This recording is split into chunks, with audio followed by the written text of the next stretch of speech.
السلام عليكم. النهاردة هنعمل مع بعض الرسمة اللي انتوا شايفينها قدامنا دي بطريقة سهلة جدا، وهنستخدمها في ان احنا نزين بيها الكشاكيل بتاعتنا. تعالوا مع بعض نشوف الطريقة. بس قبل ما نبتدي، انا هبة موسى ودي قناتي مامس كرافت. يلا مع بعض نبدأ.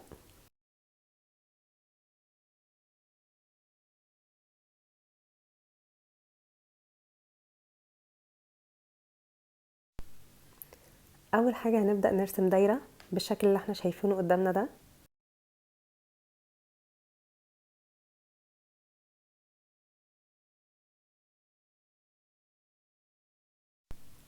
وهنرسم في كل جنب قوس كده في المكان الموضح قدامنا.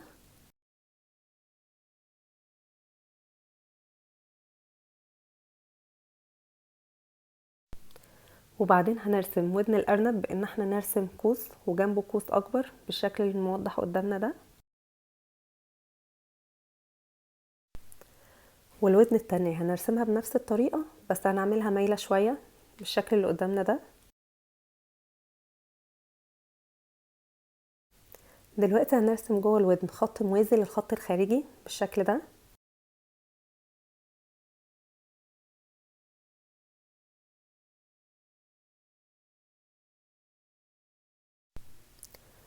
ومن الجزء اللي تحت هنرسم زي مثلث كده، بس هنخلي الأضلاع بتاعته منحنية شوية، والزوايا بتاعته هتكون على شكل كيرف.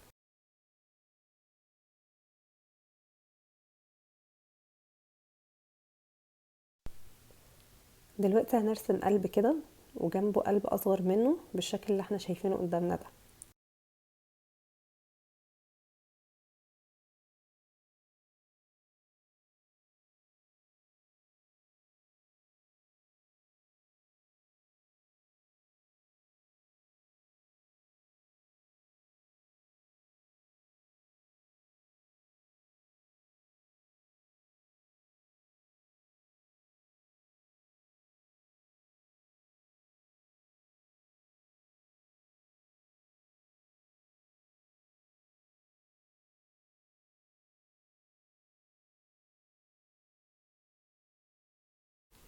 دلوقتي هنعمل في الجزرة أقواس جنب بعض بالشكل ده. وهنرسم ملامح الأرنب، هنرسم قوس وخارج منه 3 شرط، وهنرسم الأنف دايرة صغيرة.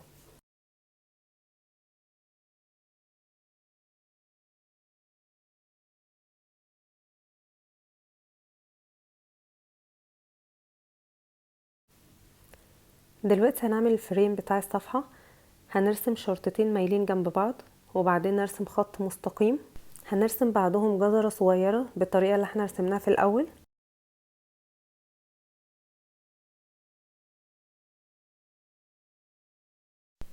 وهنكرر الخطوات دي على طول الفريم بتاعنا.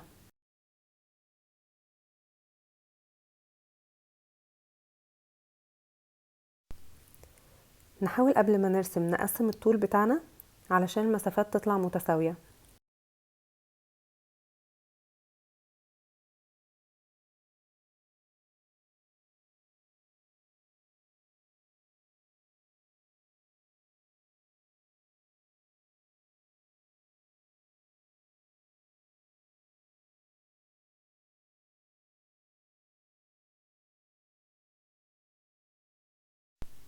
وخطوط الظل اللي احنا شايفينها قدامنا دي بتاعت الستارة، ملناش دعوة بيها.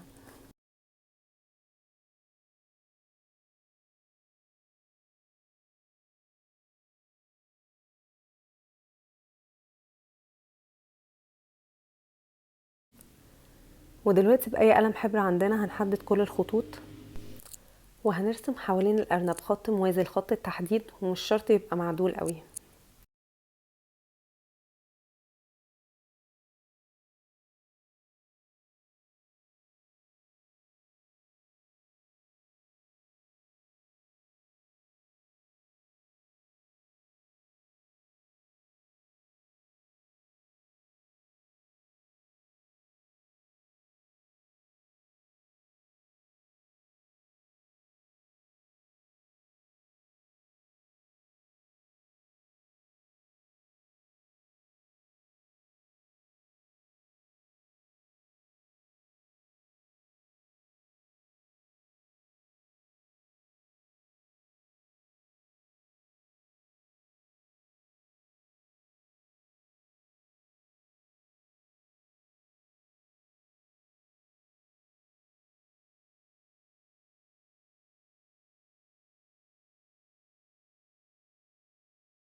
وهننضف طبعا الرسمة بتاعتنا من اي رصاص قبل ما نبتدي تلوين.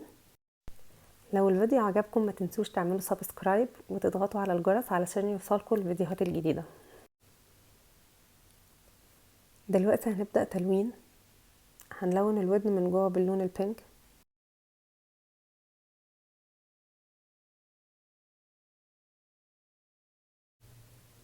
وبالبينك الغامق هنغمق من فوق بالطريقة دي.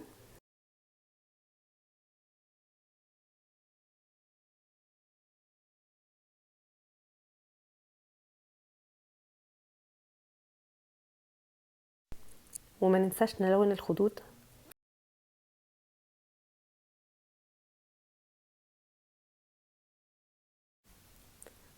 دلوقتي هنلون الجزرة بالبرتقالي الفاتح.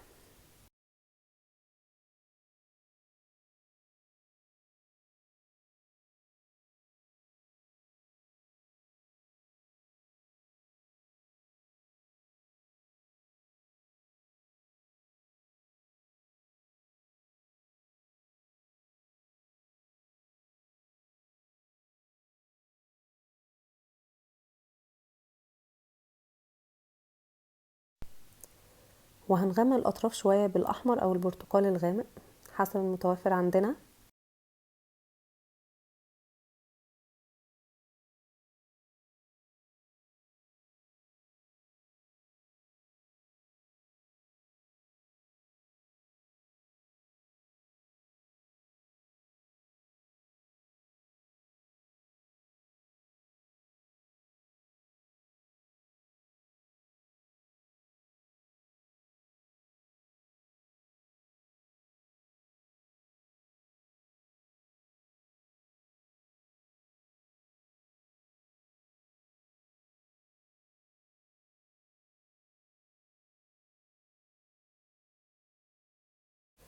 هنلون القلوب دي بالأخضر الفاتح وهنغمقها شوية من الأطراف بالشكل اللي قدامنا ده.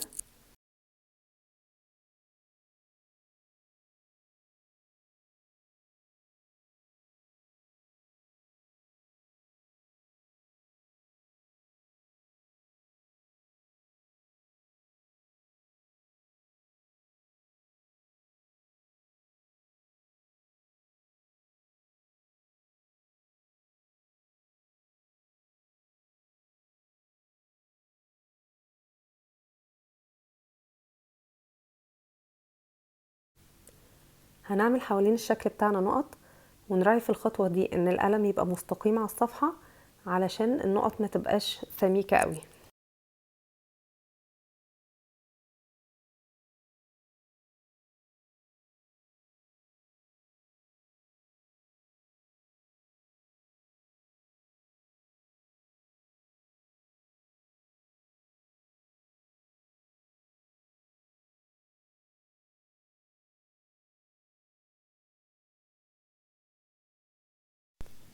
دلوقتي هنكمل تلوين باقي الجزر بنفس الطريقة اللي احنا عملناها في الجزر الكبيرة.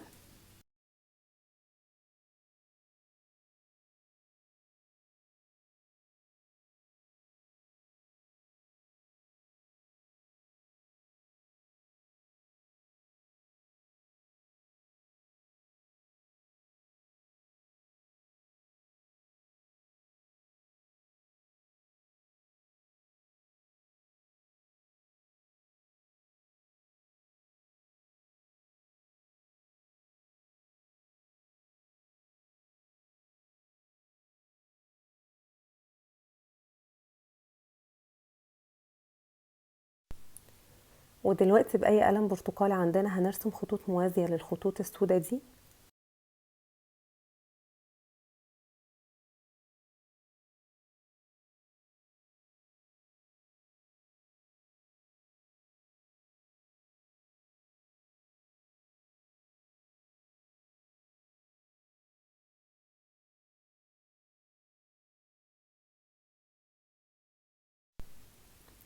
وبكده خلصنا الشكل بتاعنا. يا رب تكونوا استفدتوا، وما تنسوش تعملوا سبسكرايب للقناة، والى اللقاء في الفيديو القادم بإذن الله.